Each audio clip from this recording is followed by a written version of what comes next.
Have you ever had thoughts that just seem to consume you, thoughts that you don't want, and you know that how you think is how you're going to live? So if you want to change your life, you need to change the way you think and change what you believe. Welcome to the Maggie B Show. I'm your host, Maggie Barato, and I'm passionate about hearing God's voice and seeing His Spirit at work.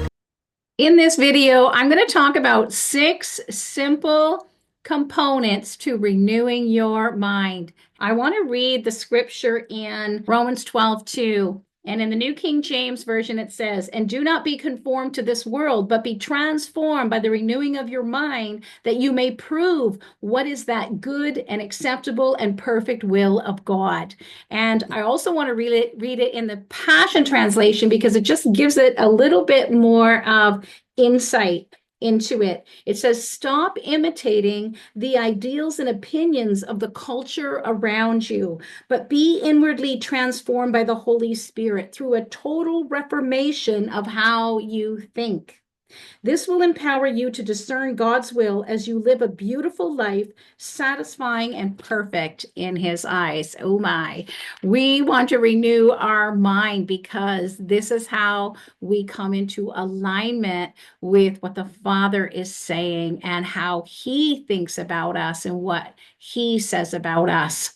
This is so key in our walk as Christians. It's coming into alignment with the Holy Spirit so we are conformed into the image of Christ by the power of the Holy Spirit, and we cooperate with the Holy Spirit. We partner with the Holy Spirit, but it really is His work in us. So there are some things that we can do to really align with how the Holy Spirit wants to help us as we renew our minds. See, God's not coming down and doing it for us. We have a part in this. So the number one aspect thing you need to know is your mind matters.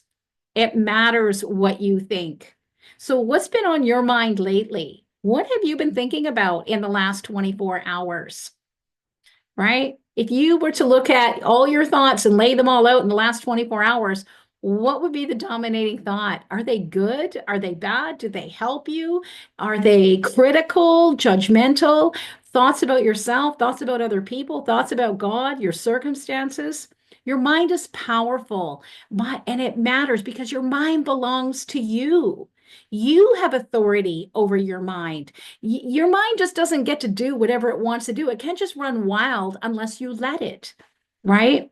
You get to choose what thoughts you think about and engage, and what thoughts you're like, talk to the hand. I'm not letting that thought go any further. I'm not going to engage it because, see, not all thoughts are coming actually from you. Yes, you have thoughts that come from your own heart.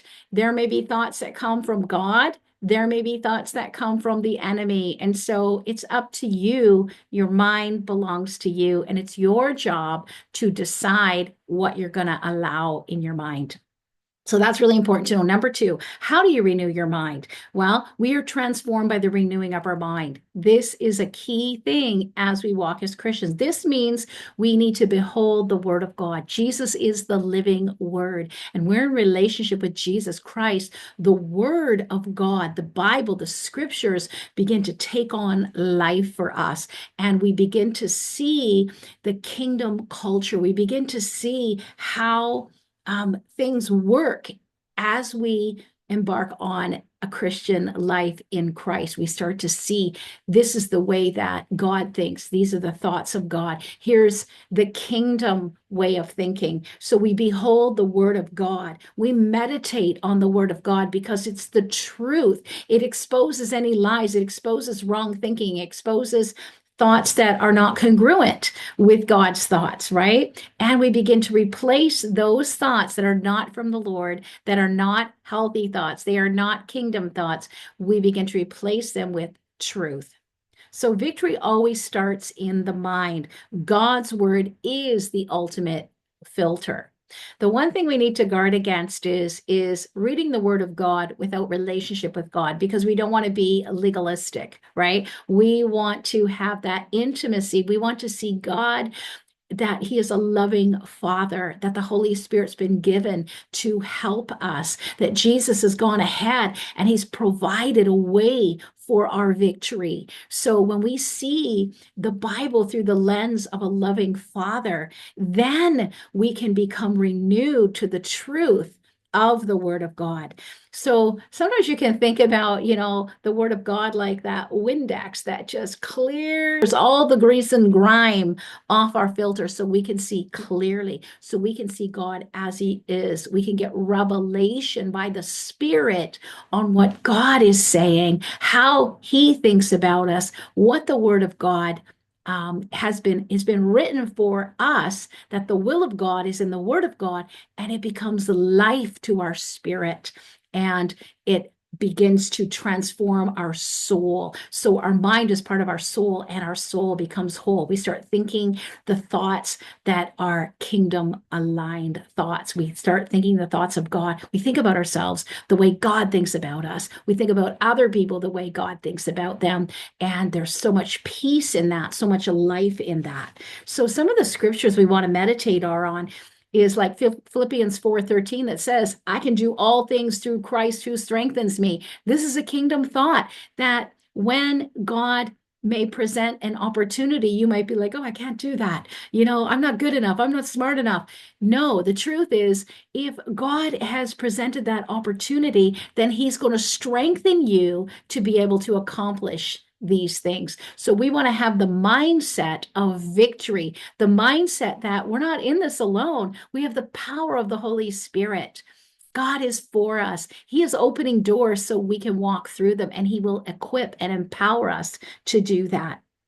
1 Corinthians 15:57 says, thanks be to God who gives us the victory through our Lord Jesus Christ. We want to walk in a victory mindset. That is the mind of Christ, where we see that God will take everything the enemy means for harm, and it will turn it for our good. So whenever hardships or trials come up, those thoughts anchor us in, my God will go ahead. He has already gone ahead. He will make a way for me, and He will bring victory through this trial. He will redeem it. I may not know how it's going to happen, but I believe it, and I think and meditate on the scriptures of the victory of Christ.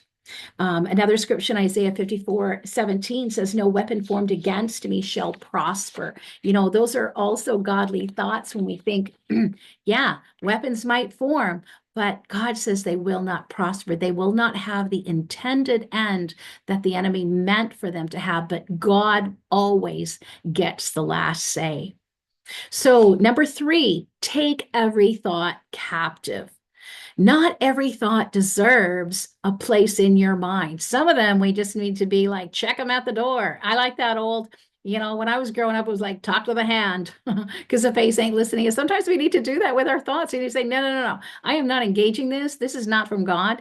And we need discernment for that. You say, Holy Spirit, what is going on with my thoughts? Is this thought aligned with God's truth? Like when you have thoughts that you're stupid, you're not good enough, you're not pretty enough, you're, not smart enough, does that really sound like something your Father in heaven would say to you? Is that really the Lord? No. So it doesn't align with God. So right there, throw it out. Check it at the door. Do not engage it. Do not take that thought and go over it and come into an agreement with it. So here's the thing, a bird may land on your head, but you don't have to let it build a nest. I heard that once and it just made so much sense. It's like a thought may come, but it doesn't mean you have to engage it and make it part of your belief system, right? Ask the Holy Spirit, is this the right thought, God? The more you get into the Word, the more you get to know your Father in heaven, and you come into relationship and intimacy with Jesus Christ, the more you're going to be able to discern, this is not from the Lord. This is not what God would speak to me, right? And you can throw it out, and you can start align with the thoughts that God has for you. Even things like, if you're not feeling well and maybe you're struggling with physical illness, to say things like, I'll never get better, instead of saying that, to say, by His stripes I am healed. Jesus Christ is my healer, right? You can replace them. Or, people who are struggling in difficult circumstances, I know what that's like. You can say, you know what? Nothing ever changes. It's always going to be like this. Yeah, that is negative thinking. And that is like, poverty mindsets, like nothing's ever going to give it, nothing's ever going to change, right? We want to replace that. Because those are actually thoughts when we begin speaking them, they become curses. We're cursing ourselves. We want to say things like, I am being transformed day by day. I don't know how this is all going to turn out, but I know that God has a plan. I know that nothing escapes him, that he has a plan, and I know that it will be for my good. I don't know what it's going to look like. I don't know how he's going to do it, but I believe that God will redeem this because the word of God says this. Romans 8:28, right? Those are the kind of thoughts we want to think because that's where the peace comes in when we align our soul with the Spirit of God, with the kingdom thinking, right? Our soul becomes whole. All the lies begin to be exposed, all the wrong thinking, right? Because that's what lies consist of, wrong thinking. Strongholds begin to fall, old ways, old patterns, things that maybe you have thought for years and years and years. God wants to come in, bring the spirit of truth, and he wants to unravel those lies so you can start believing the truth about what he says. Number 4, feed your faith. So Romans 10:17 says faith comes by hearing, right? So what are you listening to? And who are you allowing to speak into your life? Who is speaking into your life? What are you listening to? What kind of music? What kind of media? What kinds of things? What kind of conversations are you having that are shaping your mindset? And what are you speaking over yourself? When you start to speak the word of God over yourself and you allow other people to speak the goodness of God, not only are you listening, speaking it, but you're listening to what you're saying. And faith comes by hearing, it builds you up. I know when we are in the healing rooms, people will come in. The healing rooms are a safe place where people come to be ministered to. And there's a whole way that we do it. But when we bring the person into the healing room, sometimes we just begin to declare the goodness of God. We begin to declare the majesty of Jesus Christ over them. We start to declare that and just release that with our words, because what the word's doing is it's causing faith to rise up in them as we speak the word of God, as we speak the truth of God, we speak the thoughts of God.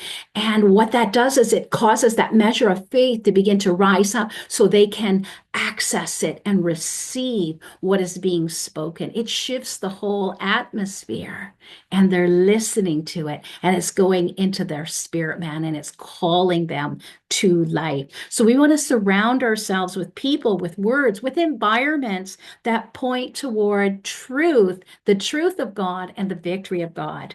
Number 5, there's times we need to do a spring cleaning in our mind. We need to like clean house, right? So we want to make time for that. The Bible says that we are to work out our salvation with fear and trembling. And it's always a good idea to, especially when you like hit a wall in life or a trial or something is going wrong, or you're just, maybe there's anxiety and you just say, Holy Spirit, is there a lie I'm believing, right? Is there something that I'm thinking about that it is not aligned? Because sometimes we don't even know what our problem is. And so I always think it's such a good practice to ask the Holy Spirit if there is something in your mind that he wants to show us that needs to be dealt with, that needs to be transformed. We need to be transformed in that area. Maybe it's something you think about yourself or a circumstance or another person, or even something that you think about God that's not accurate, right? And I always think, make time for that, for time with God. You want to have create a space for yourself, a place where you can go and you can pray and you can spend time with the Lord, right? You want to play worship music, whatever it is that helps your mind rest so that you can really meditate on the word of God. You can get into the word and you can declutter those thoughts and really examine what is going on in your mind so that you can invite the Holy Spirit in to examine that so that you can fill your mind with good things, with godly thoughts. Maybe you need to write them out. I like to journal. Journaling is like a really great way to just, communicate with God. So journaling, what does God say about me?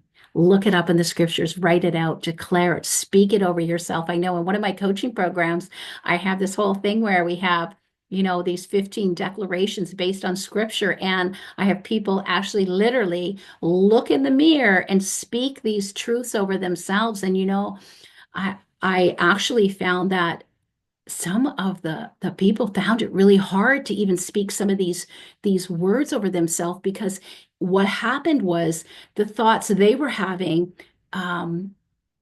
they weren't the same. They were opposite. And so it caused a triggering for trauma, for things that they actually were believing that were lies. So the truth always exposes the lies. And sometimes it can be painful because there's reasons why we believe and think a certain way, because maybe it's based on something that was said to us in our childhood, and it can be painful. But the Holy Spirit is always wanting to expose wrong thinking, those strongholds. Why? So he can set you free from them, so you can see things through the clear filter of the Word of God, and your mind can start aligning with the mind of Christ and think the thoughts of God. Never give up.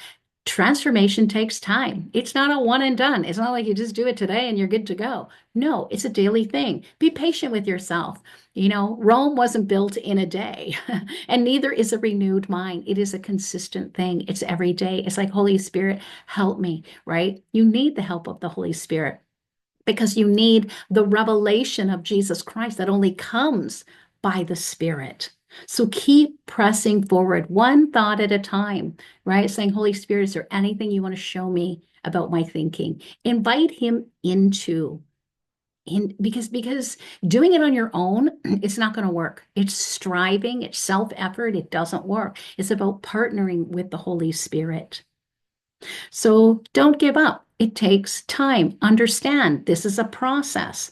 Renewing your mind is a process, and it's what God is doing today, right? Because God will build. He is building Christ in you. He is forming you in the image of Christ, line upon line, precept upon precept, a little bit here and a little bit there. And God is he is the author and finisher of your faith. He is going to finish what he started in you as you allow him, as you engage him, as you invite the Holy Spirit and you partner with him to help renew your mind. Amen. I want to leave you with this declaration. I'm going to speak this declaration, and you can write it down and you can speak it over yourself if you like. Today, I choose to think thoughts that align with my Father in heaven. I have the mind of Christ. My mind is being renewed daily, and I walk in the victory that Jesus paid for. I take every thought captive, and I choose truth, life, and peace. Amen. And I pray this was a blessing to you. Thank you for listening to The Maggie B Show. Subscribe so you can tune into the next episode as we focus our eyes to look at what God is doing.